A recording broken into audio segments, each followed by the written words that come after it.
Okay, let's get started. People will show up as they come. So hi everyone, my name is Bilal. If you don't know me, I think everybody knows me here. I work on Team Alpha, work on config and integ mostly, but we kind of cover everything.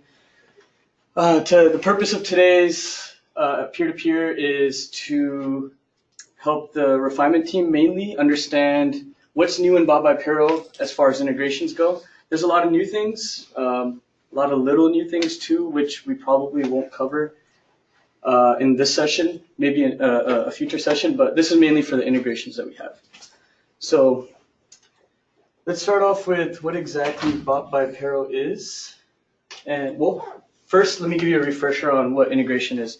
Integration is basically using using external services, information from external services in Guidewire. So how do you get that? You basically consume their web service or API or whatever they have, make a call to them with some information that you have, and then they do something with that information, and then they give you that information. They give you some information back that we can make use of.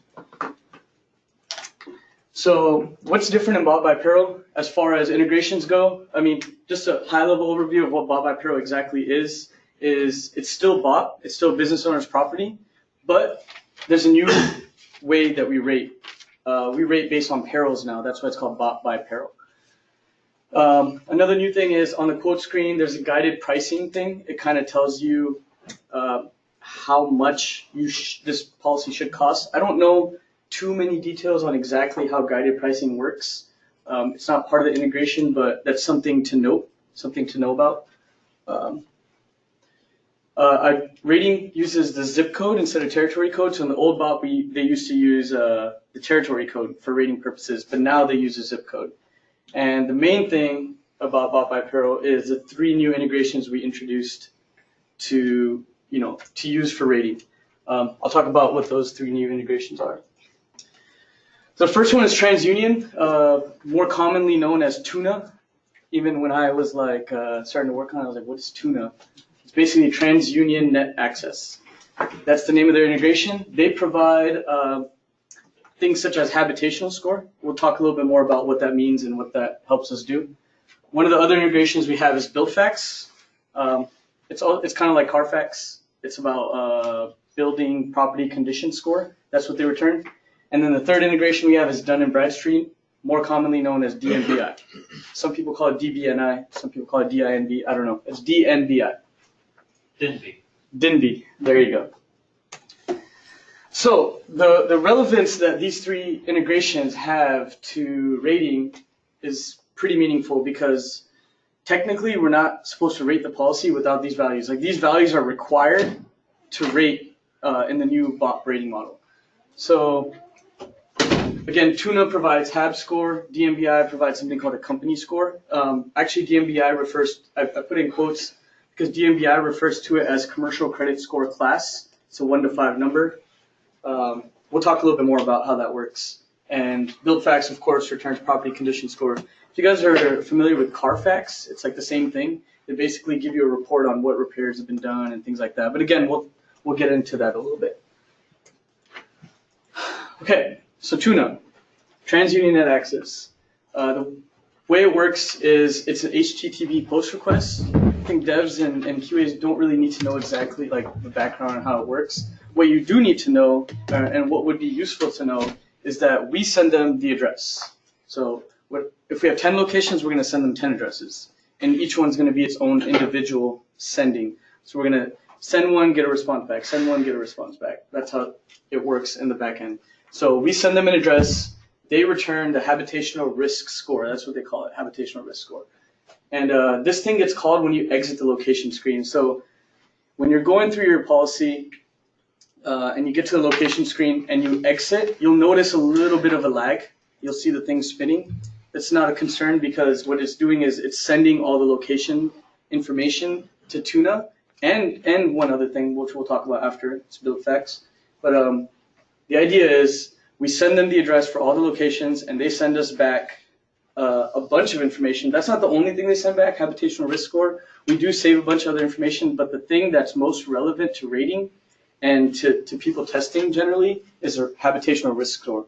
And also, this is not something you're actually going to see. You're not going to see this value when you were on the screen. It's stored in the back end, and rating the rating engine picks up these values and does some, math on it in its magic box and provides back some kind of rate, right? So that's the basics of tuna. It's really straightforward. Again, it just gets called on exiting the location screen. Questions? If anybody has questions, please just stop me. Feel free. What's up, John? Requires JDK 1.7.0. Yeah, I was going to mention that next. This is more for developers because if you want to run tuna on your local, which you'll have to obviously if you're debugging or making modifications to it, your JDK has to be updated or else you'll get SSL certification errors. There's also possibilities of getting SSL certification errors if you don't have the latest CIG certificate installed. You'll also get that. So if you don't have that and you have this, you're still going to get that error. If you have this and you know what I mean? Either way, you have to have both in order for it to work. That's specific. This JDK is specific for tuna, but if you have it installed, it's obviously going to work in your whole software or your whole policy center. So we'll talk a little bit more about this when we get into the dev session. One thing I missed saying was for the first half of this session, it's mainly for QAs, BAs, and everyone. We're going to talk about UI stuff, how this thing works from a user perspective, and then after the second half, we'll if BAs, QAs, you guys want to stay, feel free, but we'll get a little bit more into the code and have kind of like a code review session where we go through it, we can ask questions and have discussions on maybe how we can make it better. So just for your information. I have a question. Ask. So when does it start sending the information to Tuna at exactly what screen or page from the policy center? Okay, so Deo's question was when exactly does Tuna get the information from us? At what point in time do we send it? It's right as soon as you leave the location screen. Whether that's hitting save and next or hitting back or clicking Save. Even save. I don't, that's a good question. I don't know if save gets called on the on exit method. So I'm not sure that's something that we should maybe look into. on exit, yeah. Yeah, Just but back and next. It's set on exit, so it's back and next. And if you click somewhere else on the submission wizard, like let's say you're on location screen and you want to go back to building screen. Navigation. If you on the side submission wizard, if you leave the location screen in any way, it'll call it. Okay. Does that answer your question? Yeah. All right. So next integration we have is BuildFax. Again, it's kind of like Carfax, where if you get in an accident in your car and you call insurance and they do repairs on it, they're going to report it to Carfax, and Carfax will have a record of all these things. BuildFax is the same way. So there's a whole report on what repairs have been done, and we'll get into that on the next screen. But again, it's really similar to Tuna because it accepts address. We send them the address. And this one, for developers, it's an HTTP GET request. The Tuna was HTTP POST request. So the main differences are in a POST, you send in the body of the request, and a GET, you send it in the URL. So things are different. We'll look at the code for that. And again, it accepts the address. We send them an address in a specific format, and it returns something called a property condition score. And it's basically a number. It takes a lot of things into account to calculate that. We don't really need to be concerned with how they come up with this number because they just give us a number. That number is fed to the rating engine, and rating does its magic and comes up with a price for it. And this also gets called on exiting the location screen. So Deo, when you leave the location screen, not only does Tuna get called, BuildFax also gets called. So both things are getting called one by one. I don't remember the order off the top of my head. When we look at the code, we'll see which one gets called first. But again, that's kind of irrelevant because the next screen is not going to load until these calls are complete. So Also, again, they are synchronous. they are synchronous. That's a very good question. These calls are synchronous. We wait for the response to come back.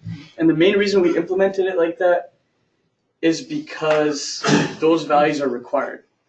We can make it asynchronous and have some validation like, hey, this didn't happen, but we just decided to go with this. It was very straightforward, and it'll be easier to maintain too.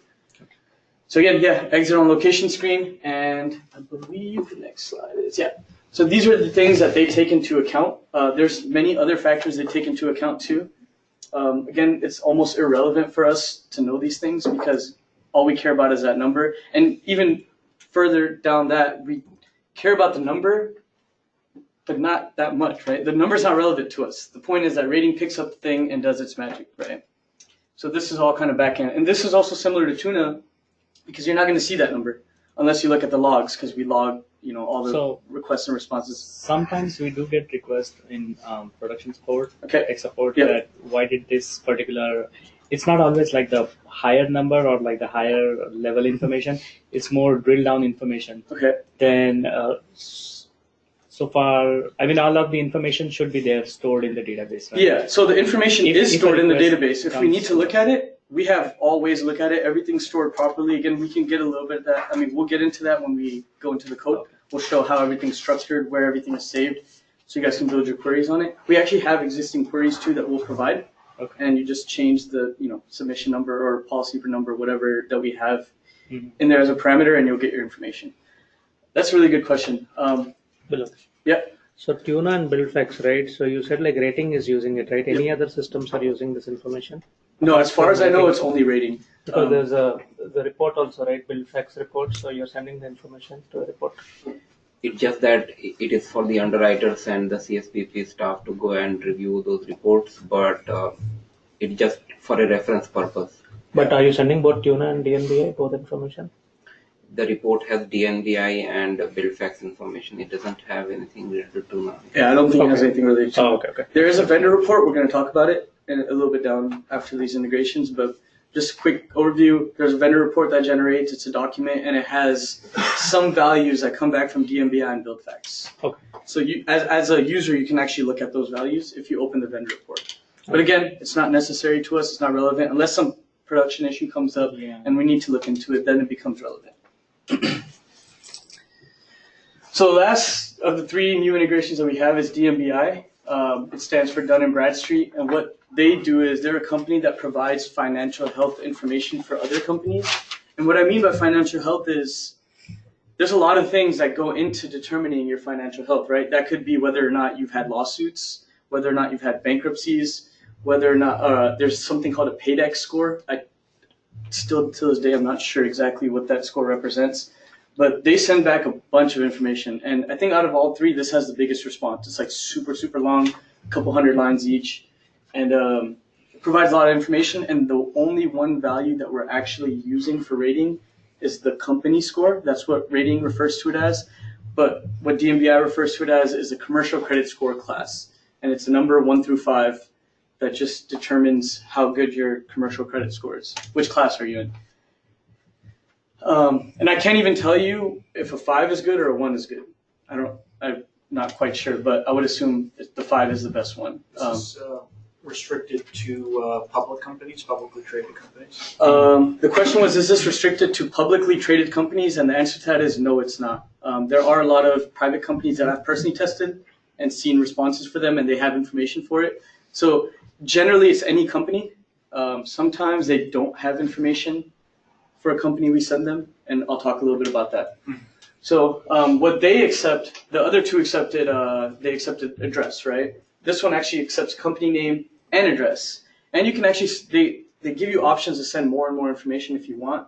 But for our business needs, we're only going to send company name and company address. And that comes from the account level, right? So if you have an account that's a person account, DMBI actually is not even going to get called. It only gets called on company accounts. That's actually a really important thing to know for testing purposes. Is that one time? Yeah. It gets called a company. Only company accounts. Not person. Yeah. So when when you make a new account, you can choose whether this is a company account or a person account. PC account level. Oh, Yeah, okay. yeah. Got it. Policy center account level. So if that account is a company account, then and only then the DMBI call will go out. If it's not a company account, it will not even make the call. And you cannot just make up the company name, right? It should be a valid company name and address. Yeah. Or else you will not get a Yeah. response. So we've done, obviously Deo and I have done tons and tons of testing on this, and we've tried fake companies and real companies, and when you send a fake company, like 99% of the time, they're not going to find a match on it. Almost 100, like a lot of times we send real companies and they don't find a match. So a fake company is not going to find a match. If we were to look at the logs, again, this is not a user-facing thing, but they do send back suggestions. If there's no match, suggestions come back, but it's not a user-facing thing. It's all for the code.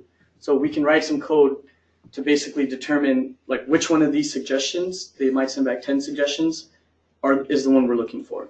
So for testing, it's company name and the address of the company? That's the stuff that gets sent to them. Okay, Yeah. so in testing, that's what you'd have to use. Yeah. Legitimate company name and address. Okay, yeah. So I want to say something about that. When I was testing this, I was told by Maria and the uppers that we should not use random real companies to test. We should use companies that we have accounts for, Okay, like production type accounts, Oh. because there's a legal issue. The legal issue is we have this service, and like let's say I just want to test and I test the McDonald's, right? I'm getting all this financial help, private information about McDonald's that I'm technically not authorized because they didn't make an account with us. But I can still do it, right? Like we can go into Policy Center, make an account, call McDonald's, put the address in, and then basically make it so it calls.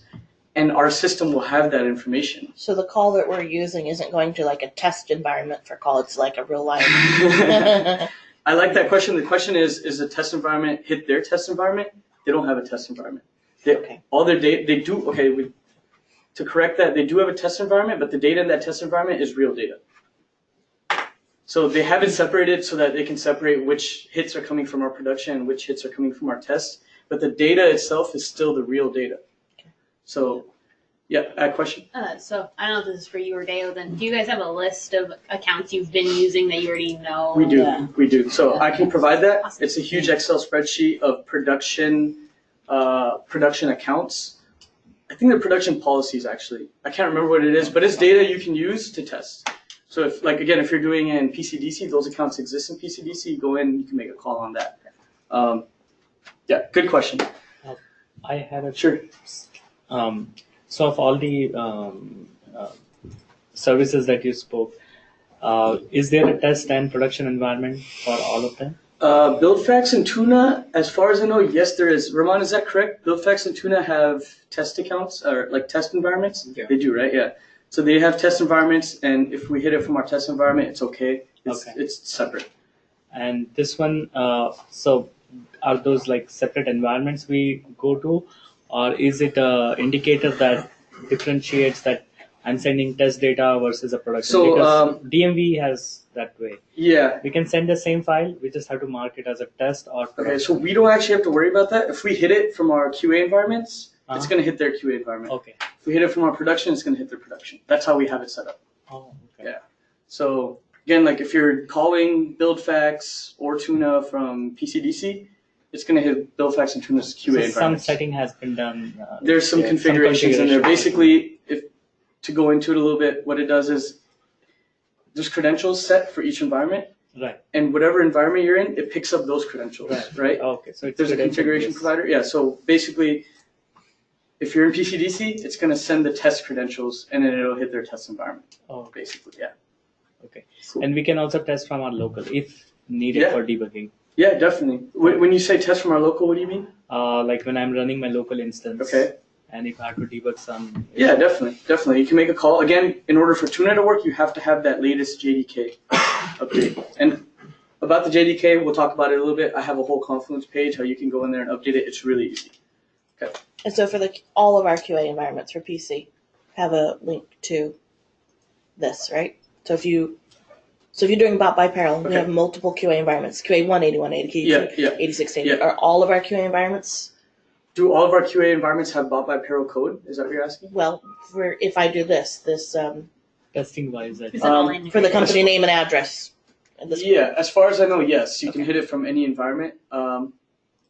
QA3, it's there. QA2 is what we built it on, so that's Okay. in there too. PCDC has it because it's released.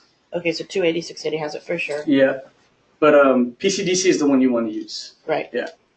But not QA 180, 180. Because No, that's I'm an not sure environment we about do that. date changes in. Okay, I'm not sure about that. I can definitely get back to you. I don't know what code base we have in QA1.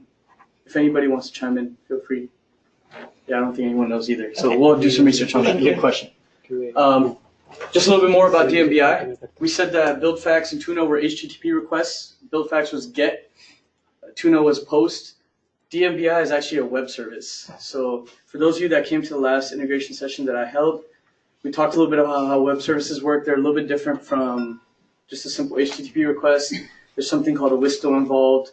But the point is that it's using a different method to call. It's not something we have to worry too much about until we're actually writing code for it.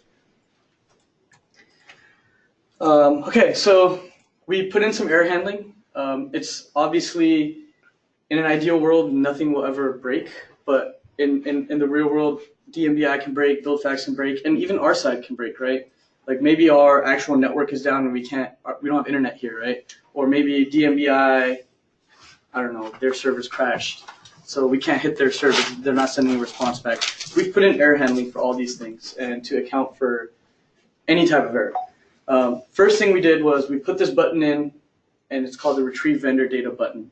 And it shows up, how do I explain this? It shows up when none of the integrations have been called yet, okay? So actually, just to go back to the previous screen for a second, DMBI gets called when you leave that qualification screen.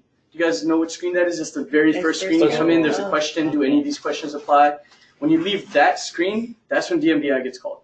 It pulls the account information, right, like the company name and the company address, and sends it to DMBI.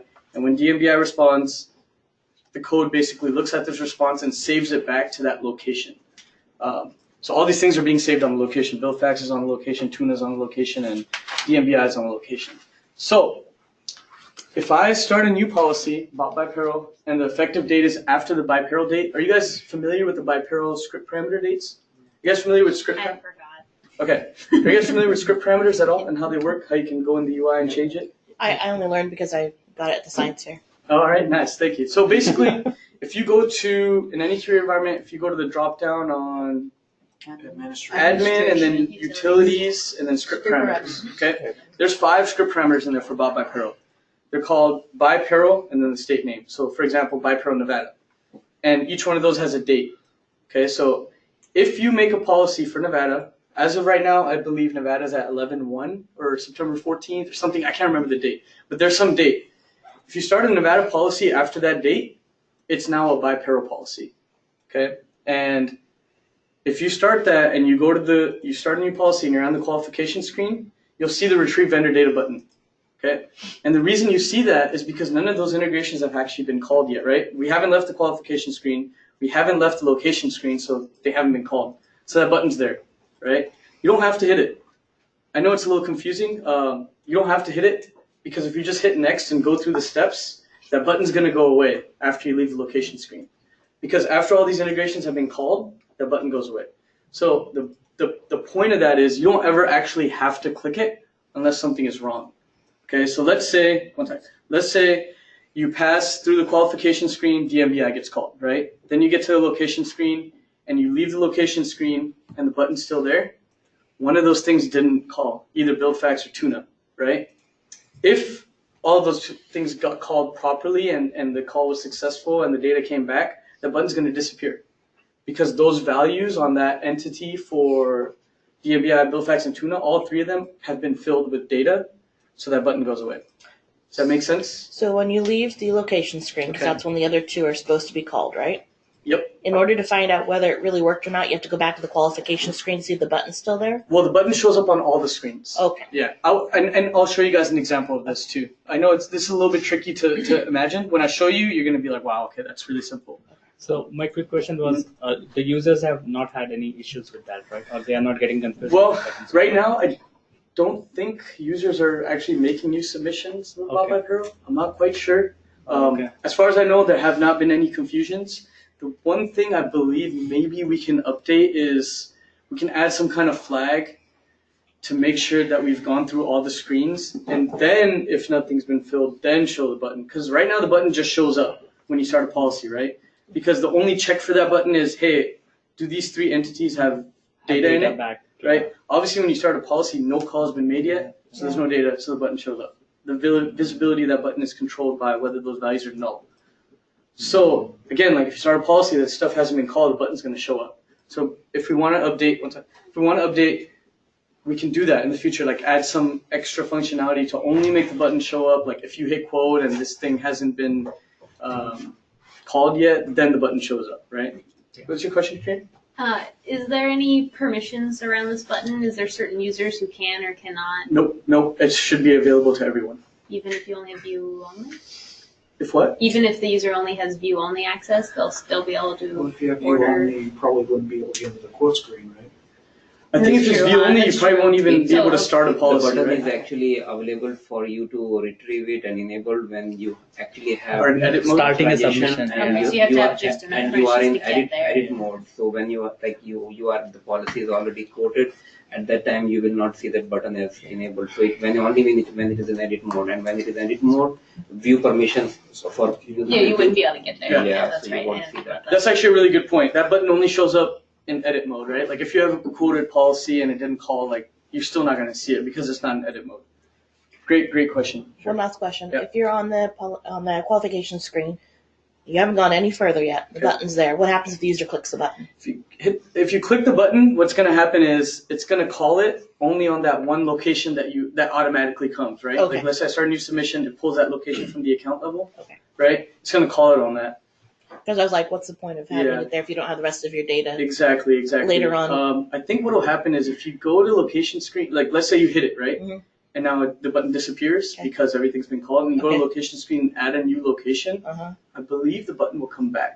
Okay. When you add a new location and I mean, you exit the location, Yeah, it's gonna it will call it. automatically Yeah. call it. It's gonna So the call button it. actually Yes. will never show up because it'll just call it when you go to the location screen, add a new location, right? Yeah. You're gonna leave the location screen, it'll call it on the new location. Ideally, we should have a fix where when you start a new business, it shouldn't show you the retrieve button as soon as you start a new business.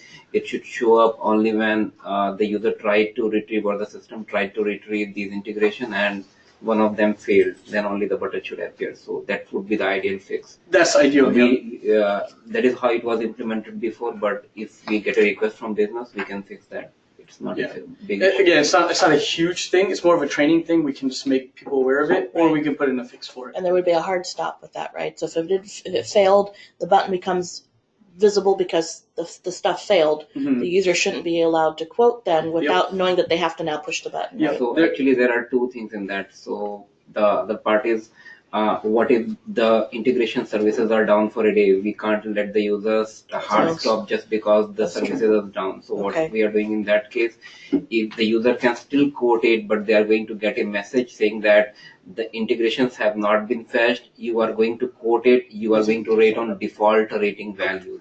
Okay. So Yeah, that was the next point I had. Okay. Basic. Yeah, sure, Joe. So, Yeah. was this button a suggestion by business, or was it a suggestion by Sonic the Hedgehog? I think we all had meetings about it, and like, Yeah. how do we handle? Because okay, the story goes, we developed these integrations, right? And one day we realized, well, what if it's down? What do Yeah. we do, right? So we had a bunch of discussions, and first there was, okay, let's make an underwriting rule. Like if it fails, we'll have underwriting rule, and that was, it had its own issues. Yeah. Then we said, okay, what about default values? And business team said, no, we can't do default values at all, right? So then we had a retrieve vendor data button. Well, what if you retrieve it and it's still down, right? Like it's not going to come back up because you clicked it. Yeah. So that's when we said, okay, well, if you click it and it's down and you click it again, or if you hit click quote again and you'd already clicked retrieve vendor data and it didn't work, Yeah. it'll be like what Ramon said. You'll get a message saying, hey, we're going to rate it based on these default values. Okay. So they agreed to default values after that. It's a pretty good suggestion. Thank you. So yeah, and another point is when an error comes, like let's say for example you go through the location screen and build fax is down, it returns some error, right? Whether that's couldn't connect or whatever it is. We have a database table that saves all the errors. So if an error happens and production issue comes up and you guys want to really find out what exactly happened, instead of having to search through all the logs, there's a database table where you can go and look. It saves the stack trace and which integration. I have a question about Sure. that too. Ask. This was implemented in a staging table, or was it implemented as an entity? And if that's implemented via entity, was it a editable entity, or was it a versionable, or not versionable, but it's a PC policy center entity, and it's not versionable. It's a retirable entity. it's retirable? Yep. Yeah, so it will have only one copy. It's not for each transaction. It will have a separate. It's common across. It's like a universal kind of table. So that effectively limits our ability to archive these errors if we have to. Because the versionable and editable allows us to delete those entity instances. What enable means it will create a copy every time. We don't want, the requirement was not that, it has to have a separate copy for each of the transactions. As soon as you log it, as soon as if there's an error, it would log the error. Yeah, that's it. But the versionable and editable allow us to delete the instances from the database altogether if we decide to purge that table. That you can still do it in this case as well. Like automatically, I don't think out of the guidewire, out of the box, You purchase can't- it. You have to do it through SQL, which is kind of not recommended by guidewire. But that's Yeah, why don't we get into this Yeah. in the next coding session so we can get a little bit more in depth and maybe come up with a better idea. Yeah. Thanks for that though. Are there any questions on error handling? Yeah. Sorry. Sure. No. If it does get an error, does it display anything to the user, or is it just there's still the button? They need to know that the button showing means there was not information retrieved. Was there a red message that shows up? So like, let's say their service is down, so we get an error saying, endpoint not listening, or whatever Yeah, it is. Basically, when you show- hit quote, the message will show up, right? Like, hey, one of these vendor integrations failed. You'll see the button, but is there actually like an That- error telling the user there was an That issue? message that I'm talking about. If you hit quote, right? Like maybe not right away, Okay. but if you hit quote and one of those things failed, like let's say you hit the button a few times and it's not going away, when you hit quote, you'll know like, hey, one of these failed.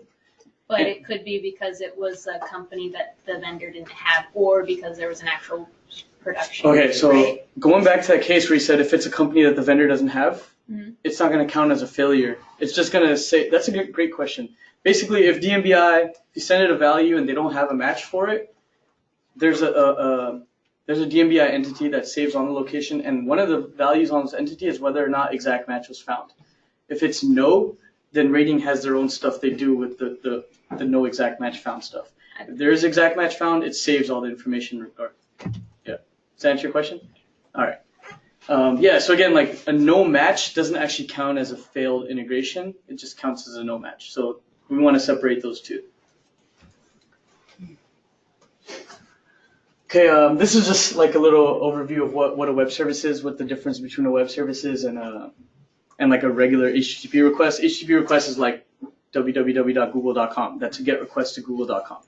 A web service request is a little bit more complex.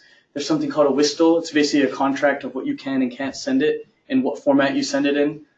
This isn't like too relevant for testing and whatnot, but it's good to know what the differences are.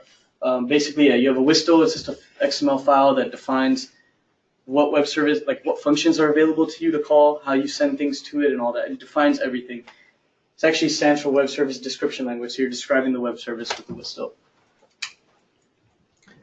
I think that's basically it for the user standpoint. I'm going to go through a couple examples to show you guys how it works. But the typical flow at CIG, how we've been doing our integrations is we have one class that is basically the implementation class, and this class's job is to construct the request, get all the values that need to go into this request, populate it properly, and actually make that call and receive the response. And then when the response comes, that's sent to a different class, and that class basically has that entity that you're calling it on. So in this case, it'll be that location, and everything that comes back in the response, it'll go back and save it to that location.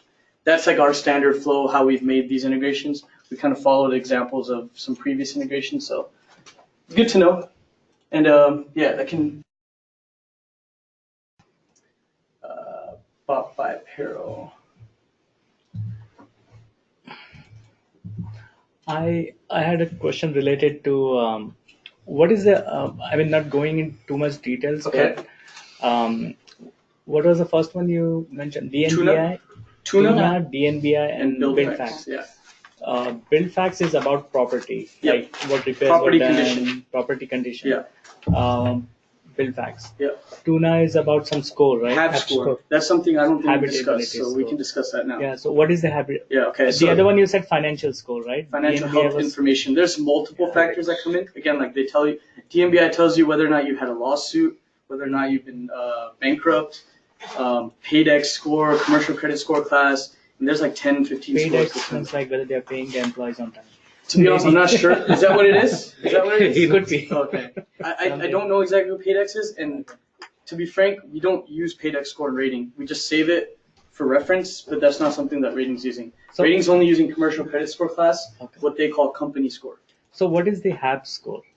Yeah, so I can tell you that. What's your question, Thomas? Paydex isn't going to turn into one of those pieces of information that turns out we're not allowed by law to store, is it? I hope not. I'm very sure that business is aware that we're saving all these things because we've been having a lot of conversations with DMBI. So I hope not. I don't think so either. Okay. And to answer Umesh's question about what exactly HAB score is, they call it HAB. Ratings referring to as HAB score. It's short for habitational risk score. And what that is a combination or average. I don't know exactly what math they do on it, but let's say a combination of credit scores for people that live in your area. So like, let's say I live in an apartment building. Habitational score for my apartment is like an average of everybody's credit score that lives in that building. So it kind of helps underwriting decide whether or not it's worth that risk. Because I don't know how they decide this, right? But if everybody has a low credit score, then the risk is higher for loss, right? So that's kind of why and how it's being used. Does that make sense? Ask. One more question. No, you can ask me 100 more. When do we call each of these integrations? Only on new or renewal, or because credit score is going to be something fluid that can Yep. change. If it's changing midterm, it could impact the rating. Great question. That's something I haven't talked about, so I'm glad you asked that. We know when it calls on new submission, right? When you exit location screen, Tuna and BuildFax is getting called. When you exit qualification screen, DMBI is getting called. When a renewal comes up and that renewal is being processed, all three of them will be called again. But not on policy change unless you add a new location, I would assume. When on policy change, if you add a new location, then it'll call those two. But DMBI will not be called again because that company is still the same, right? Great question. Thank you for asking that. There is a renewal rule set. Mm-hmm. Basically, it's gonna clear what was there before, and then call it again with the updated information. So let's say when you go to renew, you have a new company name and a new address. It'll send that information again. Even if it's the same or different, it'll send it again and get a new score. So let's say you come overriding the old score completely. What happens if they do a policy change right after the renewal's entered, but effective the prior term? That score is gone, but you'll still need it for the rating. Technically, it's still in the database. Okay. Like it's always accessible, but for that location, the old value is gone.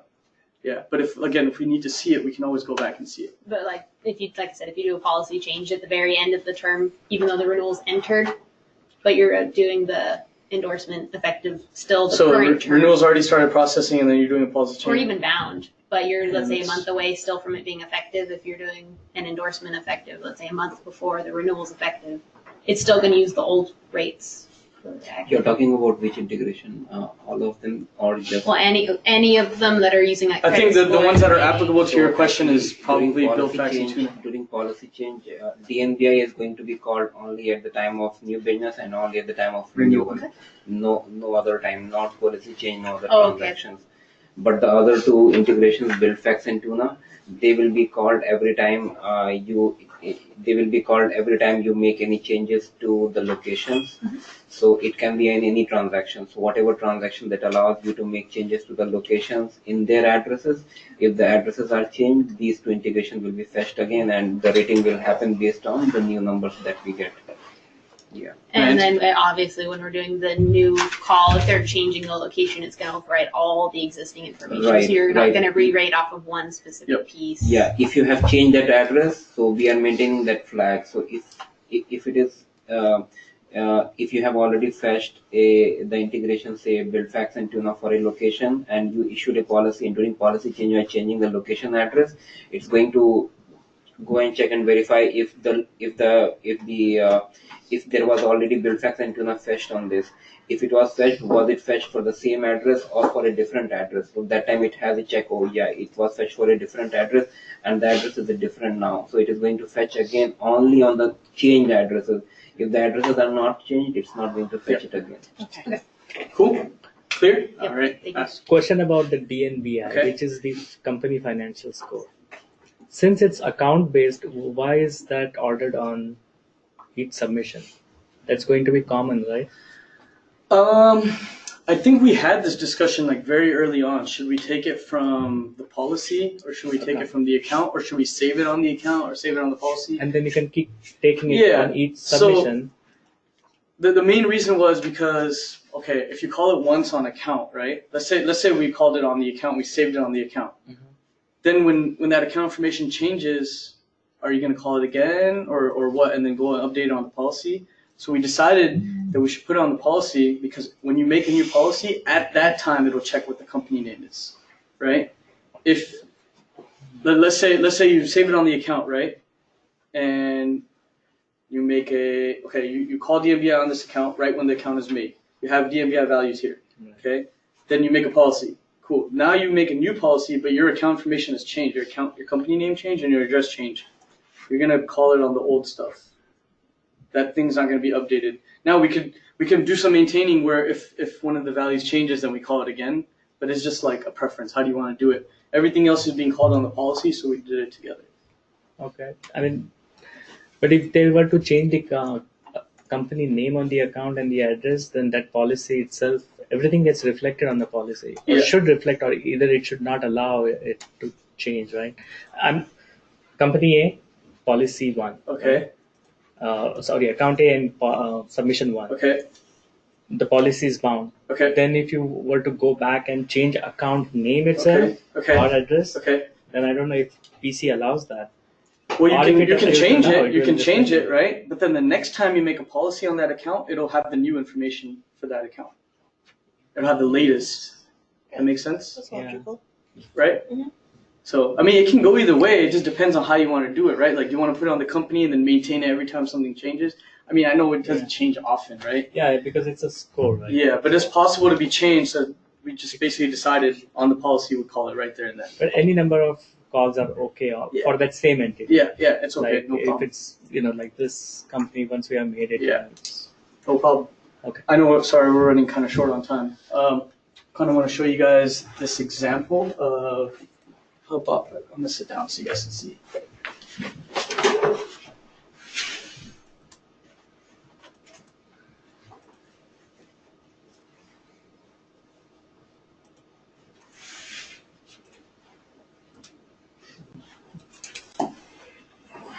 Sure. Debugger? No.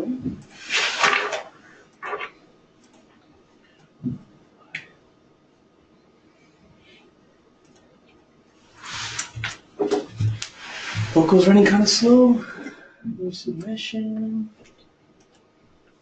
So I have a Nevada account here. I'm gonna pick the effective date sometime in December. And it's Nevada.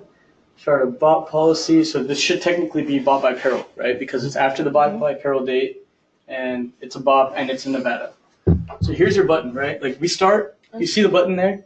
oh, retrieve that. Okay. I can click this button right now. It'll call all three. It'll call build fax and tune on that first location. It'll call DMBI on the account. I'll show you how it would be if we didn't click it. Like just hit next. Right now, see it's going through DMBI and my debugger is on, so we paused on it. So right now it's calling DMBI. I think you can kind of see. Oh, What is this called? actually the encryption. I would hope it's encrypted. Yeah.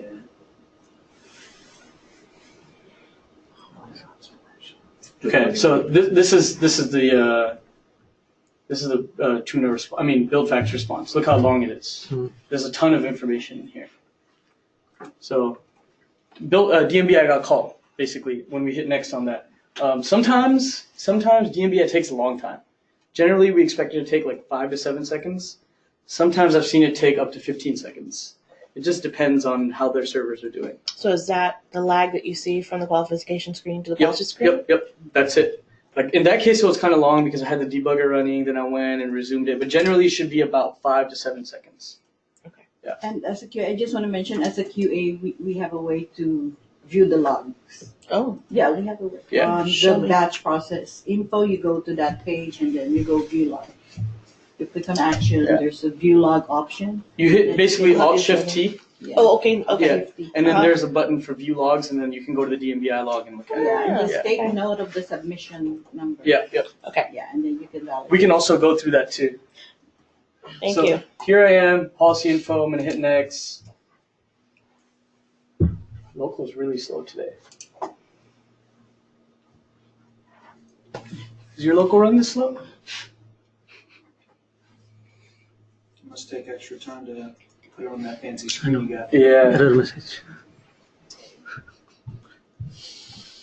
So the retrieve vendor data button is still there because not all three have been run. It's just Exactly, the one. exactly. So we know as of now, I mean, and from a user perspective, you don't really know, but DMB has already been called. Right. Okay. But Tuna and BuildFax have not. Right. So I'm gonna go to the location screen. Can you see? Again, like on QA, it should not take this long. I think it's because I don't have preloading and I just started my server and whatnot. It's taking time. So here's a location. If I hit next, it's going to have a little bit of a delay because it's going to make those calls, and that button should go away. So we can see in the logs it's being called. Oh, sorry. You can't fool them. No default values, right? Nope. I don't know why they didn't put default values for this one.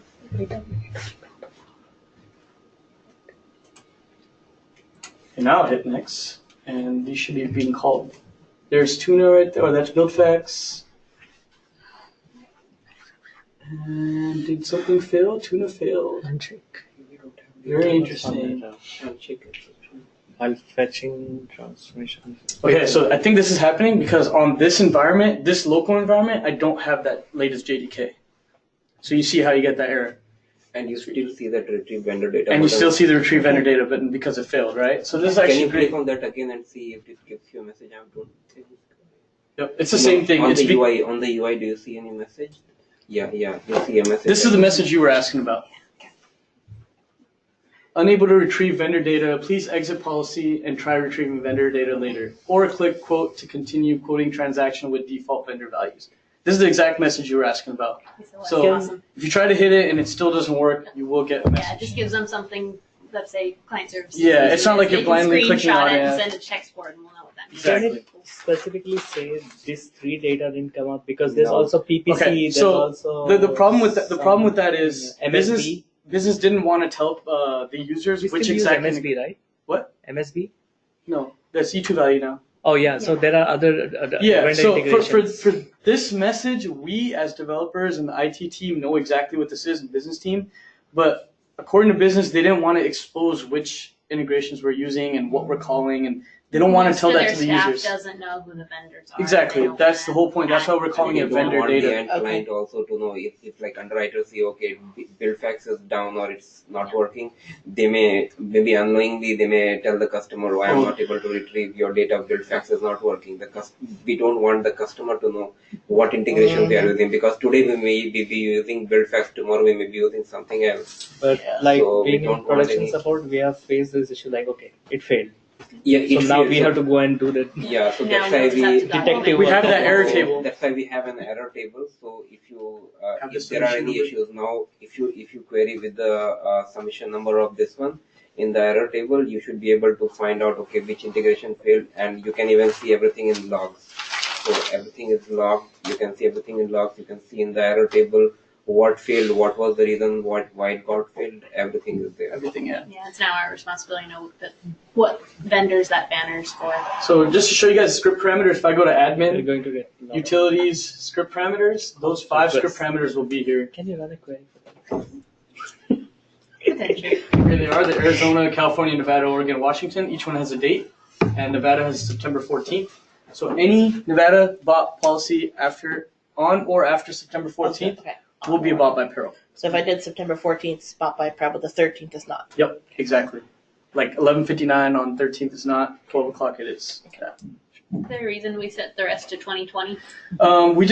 Those are just default values that we We put just like needed far a into the date. future. Because I think they haven't implemented yet. Yeah, so Yeah. I don't Ma- know that we have an exact date we want to use. Yeah, Yes, main reason we maybe. put it is because we don't know the date yet. We couldn't put any date, but we just put 2020 because a couple years into the future, and then we can bring those dates back. We don't want it to accidentally become bot by Peril ever. Okay, here's just a quick question. Sure. Let's say I'm in an environment doing date changes. Okay. Okay, and I have a bot policy that was entered prior to bot by Peril. Okay. Okay. Because it's like one of those states you got a 2020 average. Yep. Now I'm doing date changes and I'm 4 or 5 years out testing renewals or something. Yep. That won't automatically get changed to a bot by Peril by It accident. will.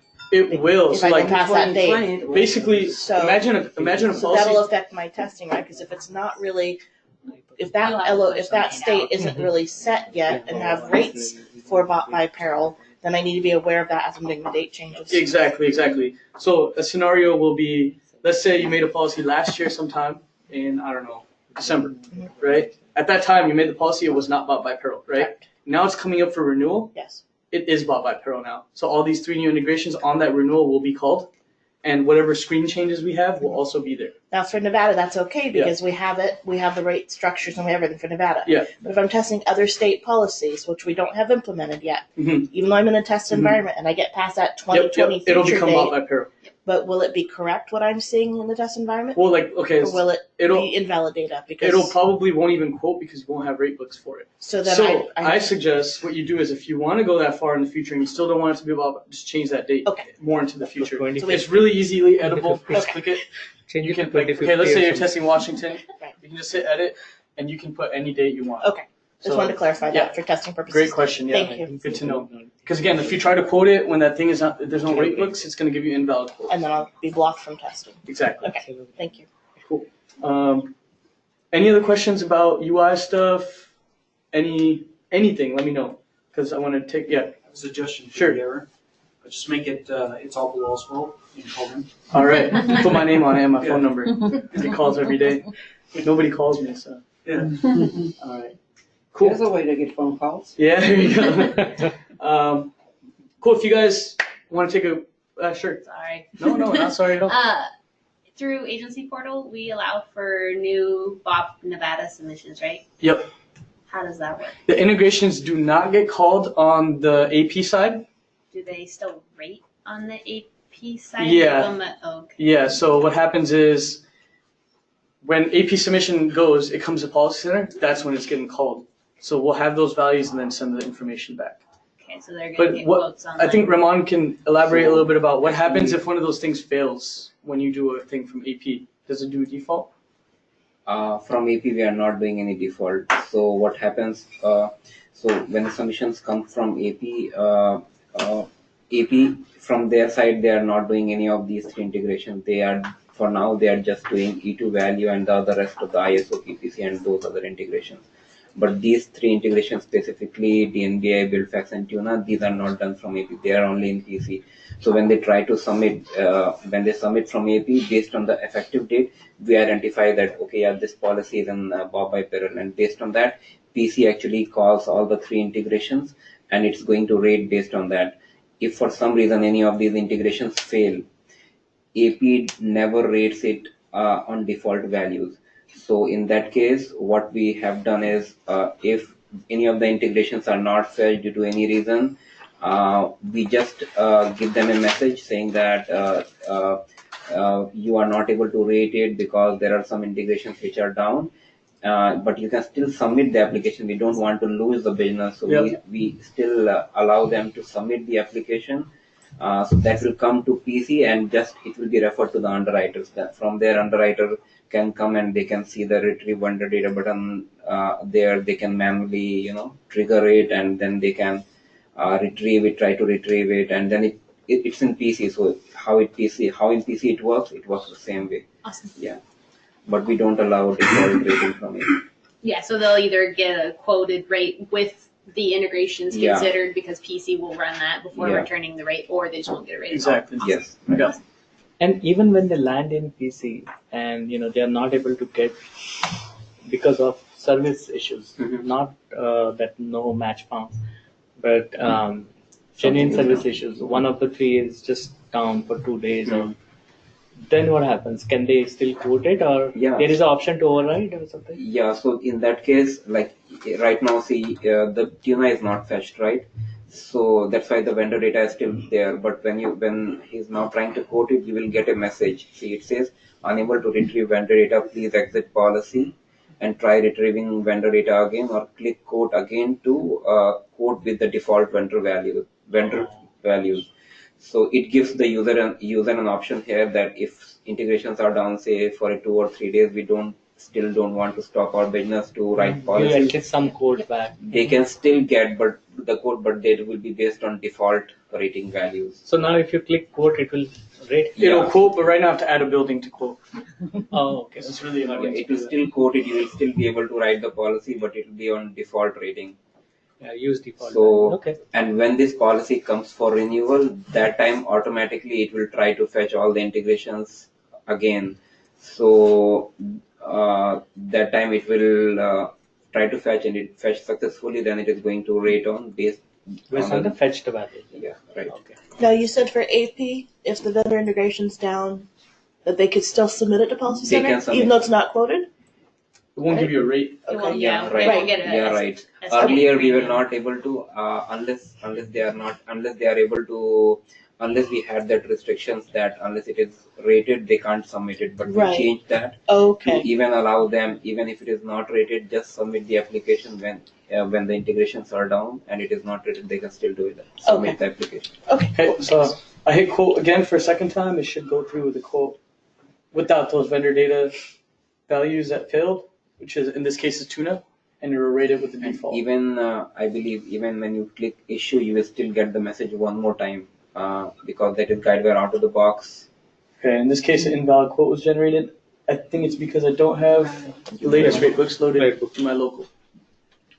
Cool. I have one more question. I think it's for Dale before she leaves. Sure. One ink, when we do billing testing, you know how they have special data you can use to like trigger certain errors. Is there Okay. do any of the vendors have like special So, company names? I wanted to tell you about that actually Okay, next. never So mind. Sorry. we actually built our own little fake error type Okay. stuff in. It's also in the script parameters. I can show you what that looks like. Thank you. If you go to admin, utility script parameters, there's 3 script parameters, 1 to fail each one. It'll be like a fake fail. If you turn that on and you try to do it, that thing will fail. It'll think the service. It'll is think down. it's down. It'll basically think it's down, exactly. So let me show you what that looks like. Fail build fact, fail DMBI, fail tuna. They're all false right now.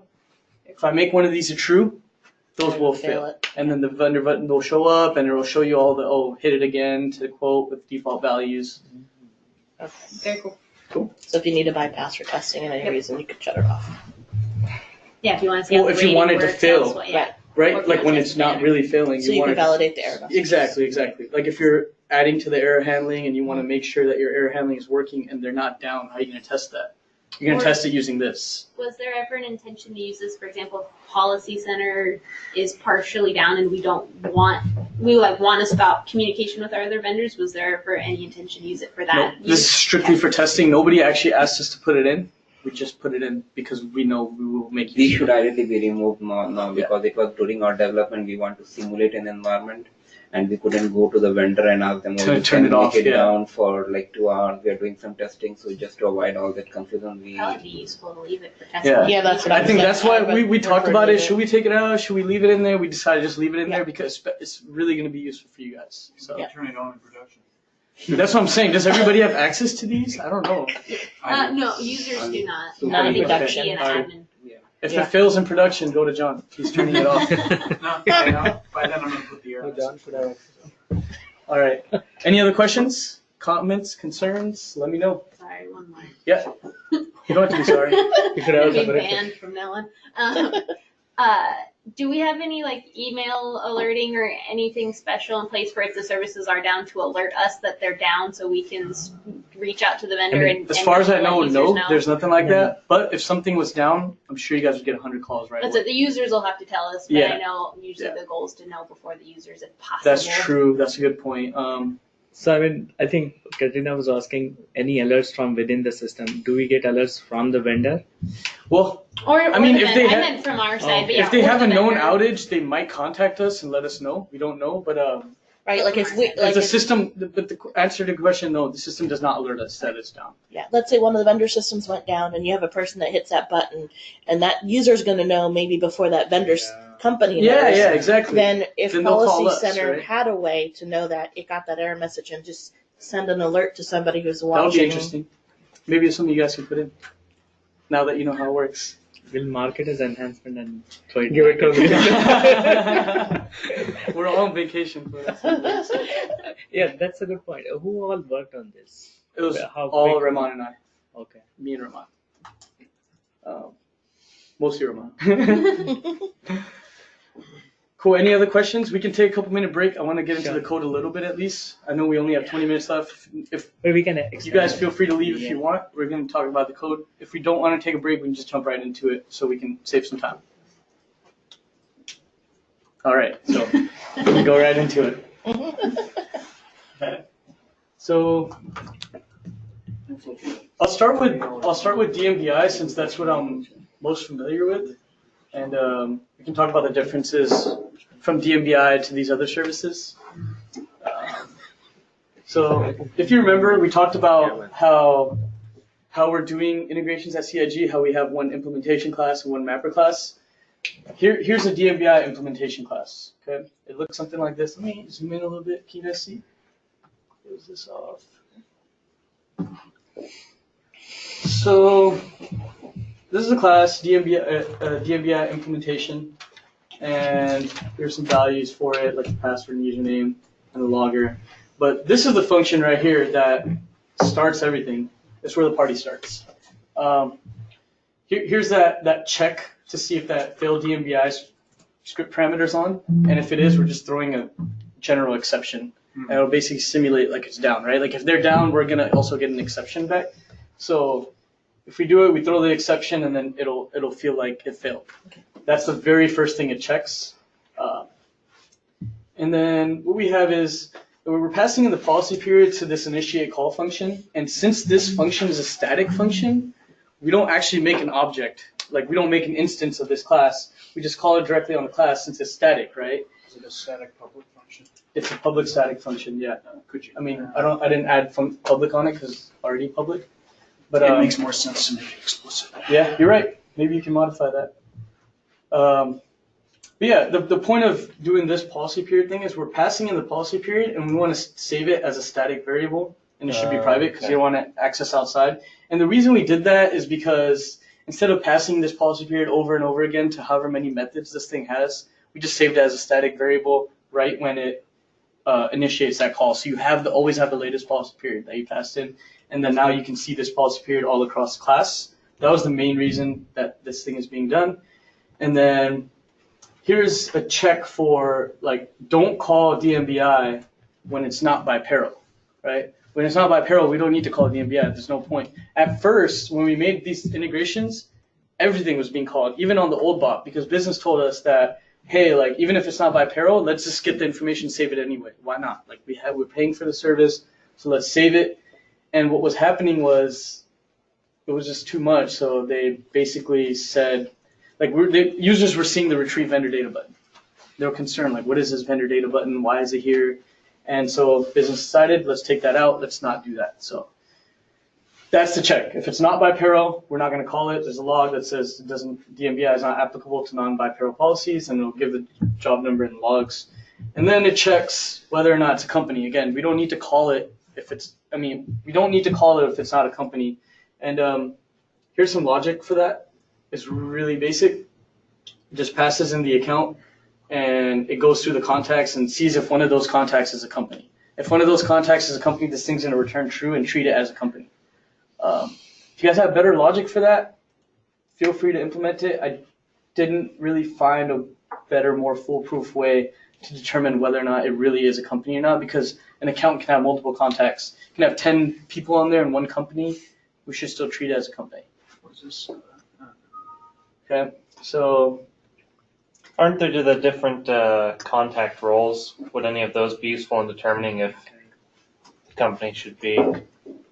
possibly, yeah, possibly. I think that ends up coming back to the same logic. I think this thing's checking the role. But I mean, this contact has a type, right? This is a Boolean. If it's company, set it as true and return it. Yeah, so basically you need to determine if it's a company, and then you also need to determine whether or not it's a renewal, because we need to, I'll talk about that. Basically, if it's a company, we're going to call it, okay? We're only going to call it if it's a company. Here's this new credit application. It's DMBI. Their function, or what do you call it? The instance of that thing is a credit application. So if I go to this, this is the WSTL that we're referring to, and credit application is basically the instance of that web service. And then here we're adding, authentication information to the header of this SOAP request. And if you go to that, this authentication DTO, all it is doing, this DTO is defined by the WSDL. If we were to go into here, it goes to the WSDL. This is what it looks like. Again, you don't really need to look at this part. It's mainly about what the code provides you. So it just sets these values on the DTO that's going to get attached to the header in the web service requests. Here's some time logging stuff. So it takes the start time. It basically saves what time you started this call at and then what time it ended at, so you can see the difference and see how long it took. We log these things. Here's the function that calls this thing. It's kind of tricky because we wanted to call it with the return type, but technically we can hard code this. We can make it, we know it's always going to return this type, but we wanted to make it, this function, kind of universal. So if we change it, we can just use the same function and then give it the return type and call it. So in this case, the return type is going to be apply for credit enhanced response, because for DMVI, to get that information, there's a function they have that's called apply for credit enhanced. That's what we're calling apply for credit enhanced. And what apply for credit enhanced does is it takes the company information, like the company name and company address, and it sends back information about that. And again, if it doesn't find an exact match, most of the time it'll send you a list of suggestions in the response, and the code can actually go in there and determine whether or not this is the company you're looking for. We haven't put that logic in yet because there's a lot of issues going on with it. Just a brief overview. Let's say you give a company name where it doesn't find an exact match, but it finds some close matches. All of those suggestions that come back have something called a confidence score, 4 through 10, right? In this case, it's actually 4 through 7. So if it's a 7, they have a high confidence that this is probably the company you're looking for, right? So they originally told us, hey, if you don't find an exact match and one of the suggestions comes back with a 7, take that as your exact match, right? We implemented that, we tested it, everything looked good, and the final scenario we tested with a company called the Dessert Company, it didn't find an exact match, it sent back some suggestions, and the highest rated suggestion out of 7 was the Desert Palace. Desert Palace. That's not the Dessert Company, and we treated that as an exact match. That's a huge, huge, huge problem. We're going to rate this policy based on another company's financial health, right? Score, yeah. So we took that out right away. Okay. DMBI advised us to do this. There was a lot of miscommunication with them, so we're still working out that logic. As of now, that logic is not in there. If there's no exact match, it will not even add it. It won't look at the suggestions, anything at all. I had a question about that call function with return type. Yep, we can go into it and see Okay. it. Is that a custom function? Yep, or yep, is we wrote it. Guidewire provided? We wrote it Okay. right here. So it has a callback, right? And call function return type, you're just passing in the type and returning that type. So if you go to the call, where is that at? Oh, this is the call right here. So all that does is return the call. This is the actual call apply for credit enhanced. If you go here, you need to pass in the credit application, right? Which is this. It's the instance of that web service. Call apply for credit enhanced, pass in the application, and this function looks like this. It's a private function, only being called in that initiate call method. Passing in this, it returns a response of this type, right? Apply for credit enhanced response. I think his question is more like, why do you have to write this separate logic? You Because directly let's call say, the okay, function, right? in our case, in our current situation, we're only calling apply for credit enhanced. So technically, we don't need this function. But let's say tomorrow, they have other functions too. Match company, they have. It's a function where you send a company name, and it'll just send you suggestions. That's it. It doesn't tell you the scores, right? And then you can use one of those suggestions to call this function. You can do it that way. Let's say tomorrow we start doing it that way, right? First, meaning first try to get the right company. Yeah. Before- But apply for credit enhanced takes care of all that, which is why we're calling that to avoid 2 calls. Okay? So let me tell you. Basically, our current call returns this type, apply for credit enhanced response. That's the type, right? Say tomorrow we call match company, and now our return type is match company enhanced, or sorry, match company response. You can't use this function, right? Because the return type, right? So we have this function where you pass in the return type, and then you pass in the call, and you don't have to worry about rewriting everything. It's kind of like reusable code. It's a little confusing. When you play with it, you'll see like it's really straightforward. Again, so you just tell it what the return type. If we wanted to do match company, we can do this call function with return type, right? And then pass it. It'll be like match company response.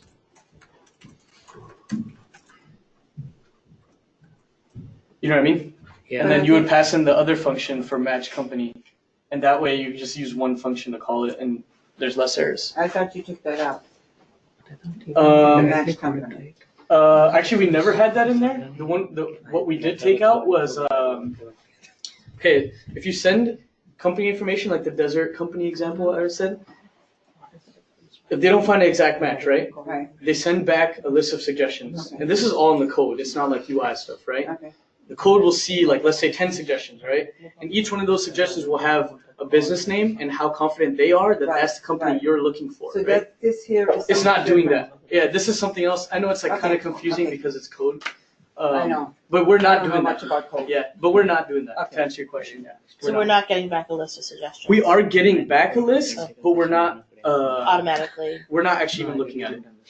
Oh. We're ignoring that list. Oh, so the user doesn't see it. User doesn't see anything. Okay. Yeah, this is all, like, when I'm talking right now, it's all The back. from the perspective of the code. Okay, Yeah. got it, sorry. So when I say we, I mean the code. The code does not look at those suggestions as of now. Right, it's coming back, but we're ignoring it. Exactly, Okay. exactly. And so like in the future, let's say we come up with some crazy algorithm that determines whether this is the right one or not, we can use that list. Okay. But Thank you. as of now, DMBI is basically doing we sent them all of our production policies that have a DMBI will be called on. And a lot of times our addresses are screwed up, right? So let's say an address comes from, what I mean to say is a lot of times our company name will be like McDonald's DBA, McDonald's owner, and then it'll have a semicolon, owner this, of this. It's like, that's not the real company name, but they're putting it in the company name field. So when we send that to DMBI, they just don't see they don't find a match on it because there's just all this random garbage in there basically. It shouldn't be there, One right? field, yeah. Yeah, it shouldn't be there, but we're allowing that, and we have no way to determine whether or not this thing is actually filled out properly, right? Yeah. So that should also be a training thing when we tell our users, hey, when you make a new account, make sure you're actually using the company name in the company name field, and don't put DBAs in there. Right. Don't put trust this, trust that, or whatever. Don't put extra information other than your specific company name. But we do have an area for them to add DBAs in Policy Center. Yeah. Unless there's a specific reason why it has to print on the header, Maybe, on the yeah. deck page Maybe, when they're yeah. mailing it. It could be. So that's So there's so many like possible things. Again, we sent this data to DMBI. They're going to determine whether or not they can clean it up for us. If they can clean it up for us, we're going to pay them some money and they're going to do it for us. And then we're going to basically do it.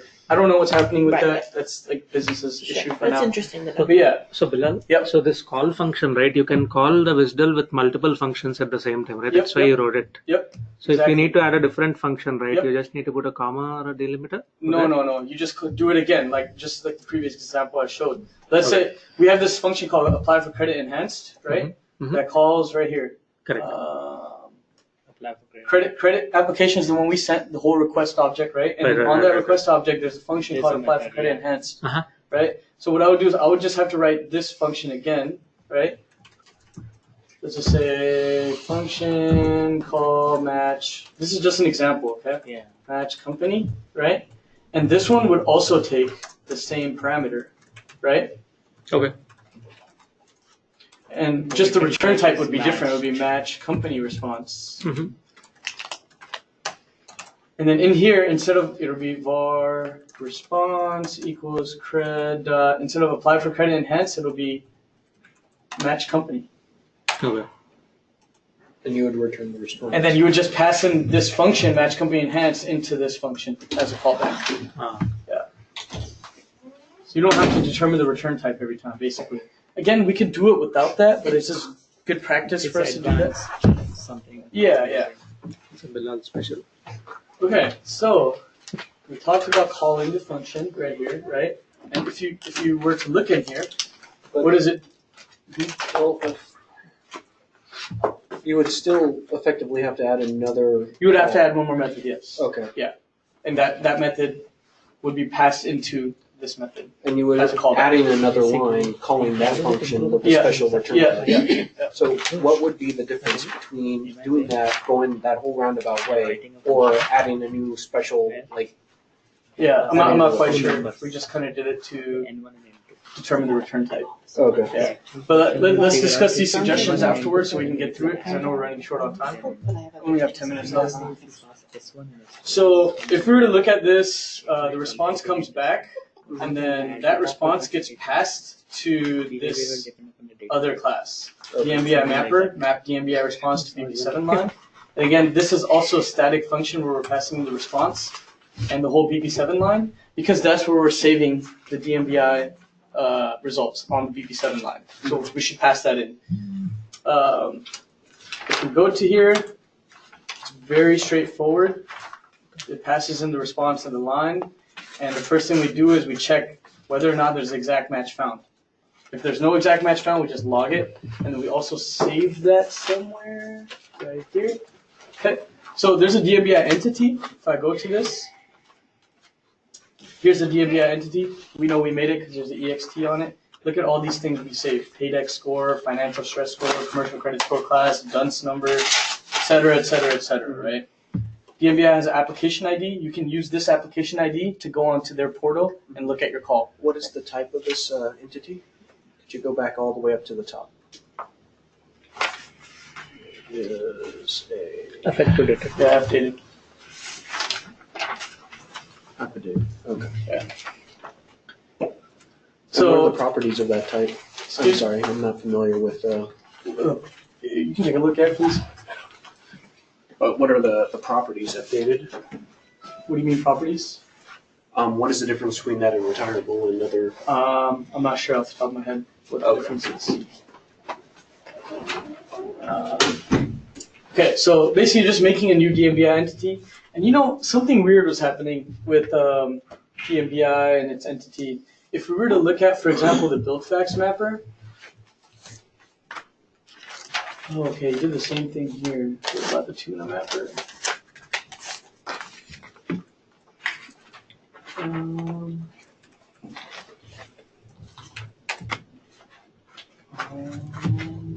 Yeah, okay, we did the same thing. Okay, never mind. Anyway, we had to make a new instance of these. Normally, like when you make a DMBI entity, right, it should have these values as null. But when we're trying to populate it, it would give null pointer exceptions because we didn't have an instance of those either. I'm not quite sure why it's doing it here, but on the other ones it didn't, right? Like we made a new TransUnion here, but we didn't have to make, new ones of the address field and the policyholder name, but we did have to in DMBI. And to be honest, I'm really not sure why. But it worked this way, so kept it and we moved on because it was causing a lot of issues. I think maybe it has to do with the constructor. Maybe the constructor is specially made to populate those values. Okay. Maybe. Possibly. And that would be a recommendation in this particular case is instead of creating a new DMBI instance and populating all the values afterwards, you would put all the that code populated in the constructor. You're right. That's a good suggestion. So anyway, we make the DMBI entity, we instantiate all the stuff that goes onto that DMBI entity, and we save a bunch of things like last updated, whether or not it was exact match, whether or not the application was created, what the application ID is, what the status of that is, and there's two types. We can look at, I have a sample response right here. Or not. I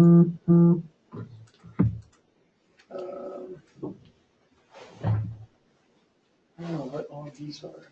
Why is it like that? Ring. Why do I have so many files in here? It's a good question. Wish I knew that answer. Shoot, I wish I knew too. Okay. This is a sample response. I'm showing you this to tell you why we have one thing called automated decision reason DTO and field DTO. There's two things that the way they send it back. Okay, Okay, automated decision reason details are right here. Each one is defined like this. Okay, so judgment found. For this, it's false, right? And here's another one. Bankruptcy found. For this, it's false. Suit found. False.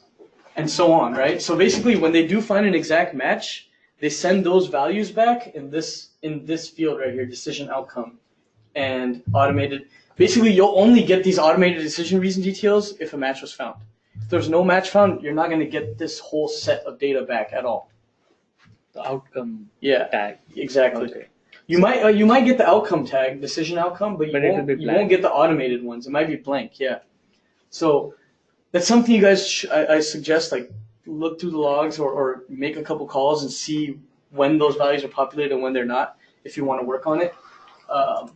Basically, some of the values we need come in automated decision reason details, and some of the values we need come in field details. That's the difference.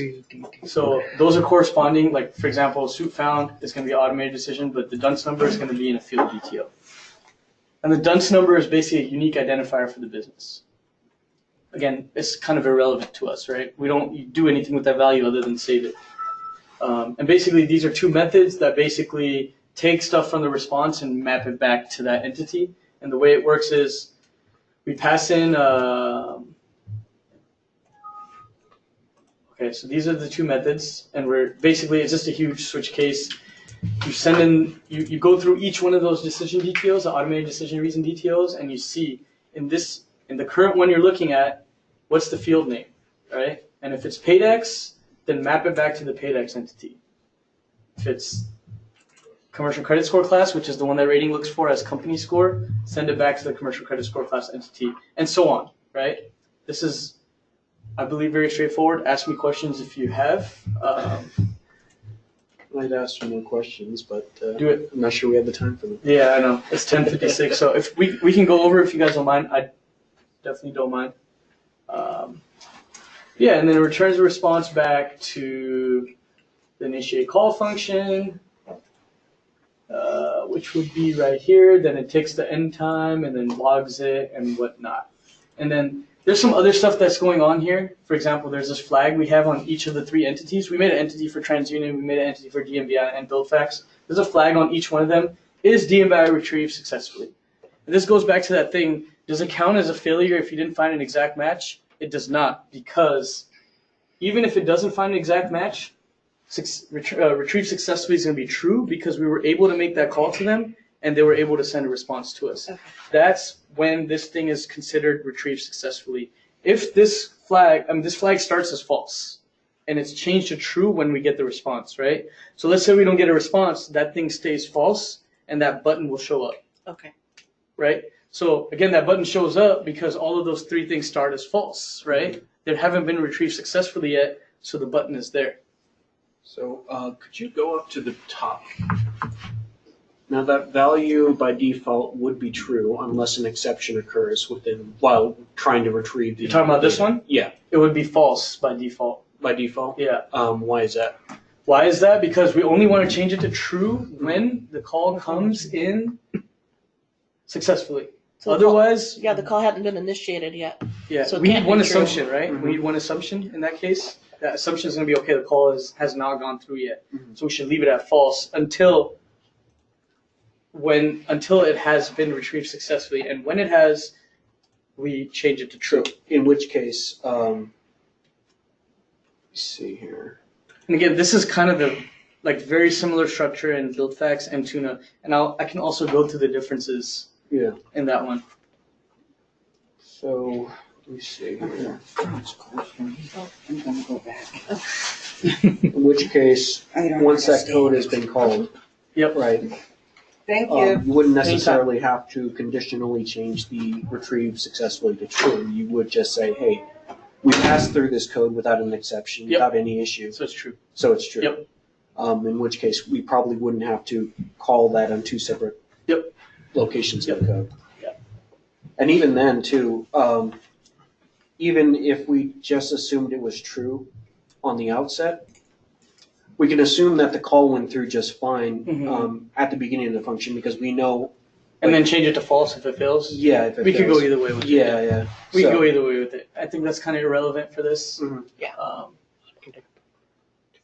But yeah, that's a great suggestion. Like I said, it could go either way, right? It's kind of like more personal preference than anything. Mhm. Here's the exception where even though it may be false, we're gonna change it back to false because let's say it was true and then maybe it failed later on, Yeah. it'll be false. So there's a lot of maintaining going on in here. Once you start digging through it a little bit more, you'll see why certain things were done the way they were. And maybe I can't think of everything right on the spot, but I promise that's you, what code we review is thought for. through a lot of these things before we did them. Well, that's what code review is for. Yeah, And when do you hide that button again? That retrieve vendor data? when After all of this. the things are true. Okay, so after this, like, I mean, in the button itself, you have a rule, like if it is Yep. false, then you Yep, have to yep, print yep. display it, right? Yeah. There's like a function on the button, like is vendor data visible or something, Okay. or is vendor data retrieved successfully? Okay. It goes in, checks a couple flags, checks if it's in edit mode and things like that. What does policy period vendor failure task do? That line Let's go in 69. it. There's a couple things it needs to do, right? So like one of those things was log it to the database, right? When there's an error, we need to log that error to the database. So it passes in the exception and which vendor failed, and it basically goes and saves it to, I don't know why we have these. So earlier we were talking about if that message comes up, it can be for any vendor failure, and how do we find which one failed? It's in here. It's in vendor here? vendor So name. until they're logging out. There's a type key that has the 3 vendor names. Can you Okay. open that? Yep. Yeah. So see, DMBI, Billfax, TransUnion, and Uh, like this one will be set can on you that. open the table also, the entity? This one. No, the go back table to where you're there's saving a vendor failure. I think vendor failure. Under failure table. Yeah, so this There's is a the table entity right there. that's being used. So there you have a vendor name type key, which will tell you which vendor failed. So So if the failure, let's say the failure happens on DNBI, which Yep. is the first one, Yep. right? And then we get past it, and then it happens on like vendor You 2. get 2 copies of it.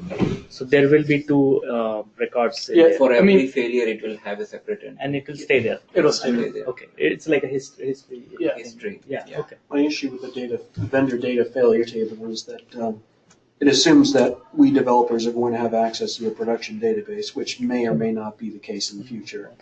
And another thing too is if it's not set to allow us to purge the old exceptions that we have already handled, then it's just going to make the database bigger and bigger and bigger. Well, it's going to make it bigger. There's a couple things for that. Yeah, I don't want to get too much into what we should change because I really want to get through this. But one thing is, it's okay if it gets big. I mean, I don't even think it'll get that big because how often does it we fail? could delete It's it not at going to some fail point, that like, often, right? 60 days old or 6 months Yeah, old, we can- something like that. We can like. I mean, the whole point of this is so you guys have knowledge, and then if we need to edit anything, you guys can go ahead and do it. Mhm. But I don't expect it to fail very often, so I don't see a reason why this table would get so big. It's only going to happen very rarely, and when it does happen, we'll get multiple errors of the same type, right? Because if the thing's down, multiple people are going to be making transactions. Mhm. You might get 40, 50, 60, however many transactions are there in there. And again, yeah, if we need to delete it, we can delete it, but I think this can handle at least So, couple thousand John, the records. purging thing that you were saying was, were you referring something automatic as guideware out of the box, or like some manual script to run for the purge? It would be, I'd imagine it'd be a batch. We have something similar in Billing Center where we have some entities which temporarily carry data. And I've seen the same mistake done in Billing Center where we can't delete things. And that has caused us a lot of trouble. I'm just saying this it might make things harder to maintain in the long run. You can still run. So those the name of the things, table which will because hold this it's data an is entity, PC underscore so vendor you can data still failure. do So that whatever entity you created. It'll be there, you can PCX. still do PCX. those Yeah. purgings Oh, okay. there and Yeah. then. Otherwise Yeah. you can go to directly Because to we back made and it, you can delete so it those should be records, PCX. like, say Okay. like 2 years back records, you can just go and 6 delete them. months back, It yeah. just this table was actually requested by business so that they wanted to know the How often ratio of things like are how failing. often these integrations have failed, so that they can make a decision in case like some integrations fail very frequently or every time. So that is Okay. causing us to rate. So that was the basic idea behind building this Okay. table. So I business- understand that. So Raymond, you mentioned like it is not effective dated, right? So you're storing the latest failure, but I've seen like DNBA it is effective dated. No, this table is not effective. DNBI is effective. That entity, DNBI entity is effective dated, but this and this table is Oh, also an okay. entity that is not effective. Oh, it is not effective. Okay, so only the failure thing you Yeah. didn't make it effective. Yeah. Okay. So here's the rule set for renewals.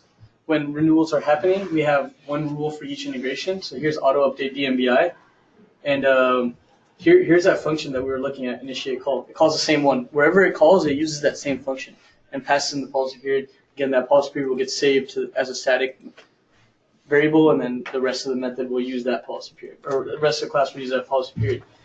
And it's basically doing the same thing. We're gonna, log it. If it fails, we're gonna pass it in, save it, and whatnot. So it's doing the same thing. I'm gonna get a little bit into build facts.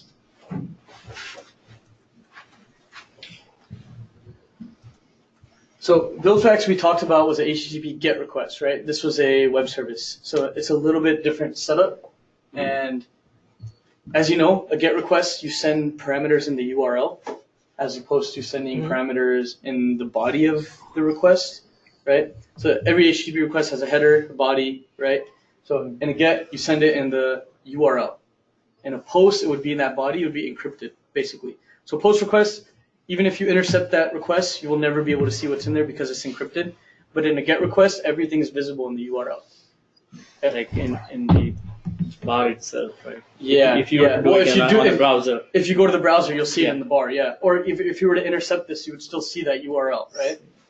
So basically what's happening is, here's a function that constructs that URL that I'm talking about, and it gets a bunch of information, right? So it gets Belfast request DTO construct. Where's the DTO at? See, we have separate methods for calling build facts on renewal or calling build facts on locations. That's one main difference on DMBI. There's only one function, and there's a separate check in that function to see if it's a renewal. On here, we have two separate functions. One's called on renewal, one's called on submission. So again, it's almost a matter of personal preference. Like I wrote the DMBI one, Ramon wrote this one, so we wrote it a little bit different. We could have done the same thing in here if we wanted to, check if it's a renewal and handle it differently. Okay. So in this case, call build facts on locations, call build facts on renewal. Checking if it's by peril, going through each location, and is the call build facts. Build facts request DTO. That's the DTO everything's going to get saved to. So if you get that DTO's address, it's going to get the policy location's address for that location. And, you got to give it some parameters, like we want it to come back as an XML. I mean, this kind of stuff is pretty straightforward, but if we're looking at this URL, there's a couple things you have to worry about when you send things in a URL. Like you can't send spaces in a URL, right? So those have to be replaced with something called a %20. There's a lot of things that don't go in a URL, so there's libraries for that. Here is, so we want to append the address. This is how we do it. We had to encode it, right? Because the address has spaces. And Ramon was mentioning to me earlier, like when we did this encode, the spaces were actually turning into plus signs instead of %20s. So we just did a quick replace on it. We replaced the plus signs with %20s. Basically, you're just giving them some values that they need, like what output format it is, what template, things we don't really need to worry about too much because these things are not going to change. Just add these things on. These are append if. Like if these things aren't null, then we'll add it. If they are null, we won't add it, and we'll send it in. The authentication stuff goes into the header, so that stuff won't be visible on the request itself or the URL. It's going to be in the header, which is encrypted, so that's plus. That's the main difference. One difference I want to point out is on the DMBI side, we had a WSTL, which the objects were being made out of, right? And in this case, we don't have a WSTL because it's just a GET request, so we have a schema. And the schema is what you instantiate these objects off of, such as the build facts request DTO comes from the schema. And the schema defines what that object's going to be like, right? So again, you don't really have to worry about it too much because it handles it for you. In this HTTP request, the schema builds the object for you. And in the web service, like such as DMBI, the WSTL will build the object for you. that's like the main difference between these two. I want to also show you TransUnion. And TransUnion is an HTTP post request. You can see here that it's not a GET request. There's no URL that we're building, right? It's all going to be in the body, and it becomes encrypted before it gets sent, or when it gets sent, it's encrypted. Very similar process to the last one. We have a separate call for renewals, and we have a separate call for submissions. Mhm. And again, it does that same check, just like we're doing in the rest of the calls. If that script parameter is set to fail, then it'll simulate a fail, and you'll be able to test your error handling. Do you have a question? Yeah, actually. So when this was deployed to production, we had to update the Java version to 1. We did that beforehand. So actually, like, what happened was the way we found out, actually it took us 2-3 days to find out that we needed to update it. Oh. It has to do with the version of TLS. In the new JDK, the TLS is updated, Yeah. and Tuna uses that new TLS, and it doesn't work with the old one. That's why we had to update it. And the certification, the SSL certificate, that had to be Manually installed, yeah. Okay. So once we basically got to the bottom of it and found out this is why we're having SSL handshake exceptions, Mhm. I updated on my local, and it worked. I think you helped me with that to find that jdk.table.xml. Oh, yes, That yes. tells you where to reference which JDK you're using. And in the future, we're going to fix that so that it has a clean version of Guidewire Studio right out of the box. Okay. That way you don't have to worry about Exactly. it. That would be awesome. So- So again, I have a full guide step by step on how to update that, which I'll send to you guys, and you guys can update it. Mhm. And yeah, I think so most of us updated because we ran into that issue. I think some people did, but some people didn't. You did? Yeah, You were did using it, like, TransUnion on your local? almost 2 weeks. Okay. No, sorry, 2 months back. Okay. Yeah, it was around that. I have some documentation written down on Billings Interside to Okay. set up the Guidewire Studio. Okay. properly, So All right, cool. if you So want yeah, to- basically we could not figure out why, because all you get is an SSL handshake exception, right? So I know CIG has our own like issues with our network and getting things through. So try to avoid it when I can. for 2 days, we thought that was the problem. Like networks, you guys need to help us, blah blah blah. They put in exceptions, like they let it through. It was working. Actually, what I mean is we put the exception on their rules to not block it, Allow it, yeah. and it still basically didn't work, right? And it didn't work because of the JDK version. It wasn't matching the TLS. So again, same thing. We're getting the time that it started. I think in TransUnion, one of the main differences is we have a function for isProduction because we need to send one extra parameter in the request that basically tells Tuna whether or not we want to hit test or whether or not we want to hit production, basically. So if it's production, we want to add this extra parameter to the request, and It's the it'll same hit their with production environment. In Oh, one of the okay. DMV calls, we have Same thing? the P versus the T. Oh, okay. Yeah, just All right. interesting. Similar idea, right? Yeah. Like we need to send one extra parameter in this That it hits request. their test or production. Yeah, to route it to their production environment rather than their QA environment. And in the QA environments, that parameter doesn't get added. So could we see that in the properties files? So I think you might have had like a default value in the CIG dash properties or CIG dot properties, and then have a special overriding one for prod, right? Actually, in the code, there's in something the that code, checks yeah. is production and it adds it or not adds it to request. Let me Yeah. find that real fast. Really? Yeah, DMV also it does it in the code. Yeah, it's in the code. That's actually the first time I've seen it. Is it in the mapper? Oh. Not this one. At the So DMV, can we see the code we have specifically? for What was our it? environment. I'm trying to find that. Okay. Right here. There it is. Okay. So Go to it. this is creating the request, right? So this is where you add the parameters to that request. Okay. And if it's production, it's going to add this environment name. Yeah, that That probably could have been handled via the environment properties. Did you take a look at that, or was it something that, did you guys run into some problem with that? I don't remember when this was being developed. I think Ramon wrote it. But either way, again, it almost comes down to a personal preference thing. It can be done either way. No. I think DMV is doing it like this too. Maybe we can modify it. But as of now, this is how it's being handled. This is a matter of like standards, actually. It's a matter of, what's the term? It's a matter of standards. Okay. Yeah, maybe that's something we can look into.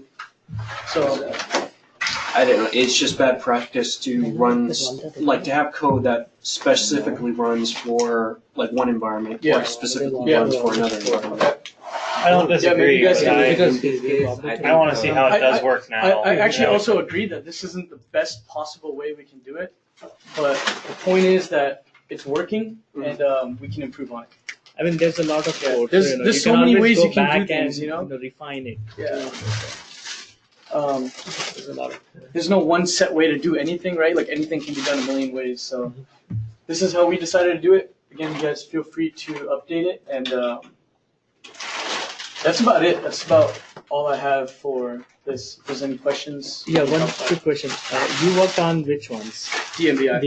EMDI. Yeah. And Rahman worked on these. Tuna and load tracks, yeah. Okay.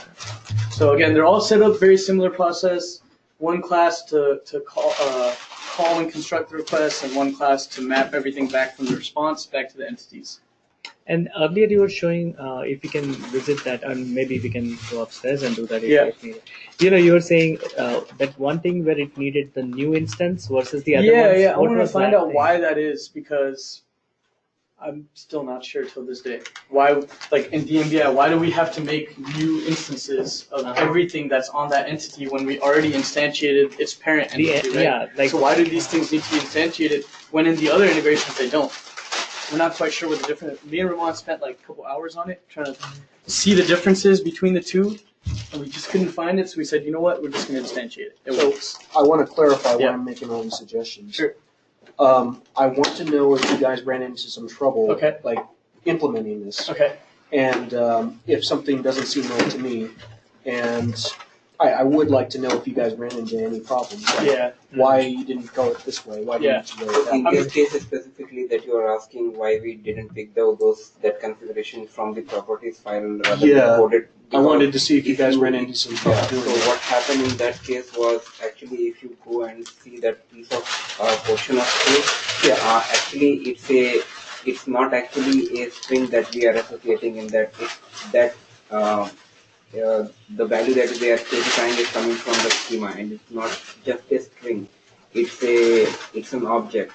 So to have that object, you can't have that object from the properties Same file. You can property have it get it as a string. I see. Yeah. So that was the reason. Just for that specific configuration, we did it this Just way. that If specific you parameter. see the rest of the other configuration, they are all being taken from the properties file.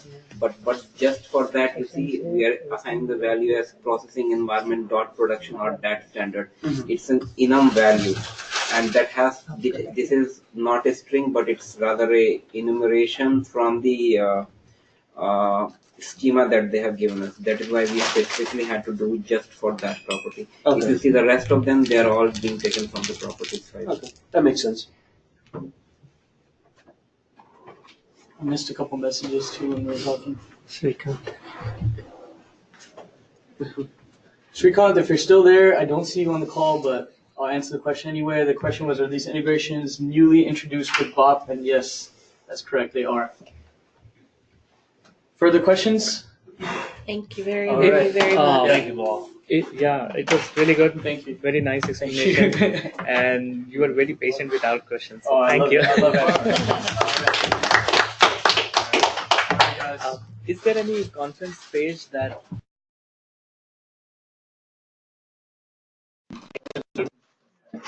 I know entities are there, but there's like 3 integrations there. There's a lot for us to consume. Yeah, there's no actual full documentation like that, but maybe we can make some. Yeah.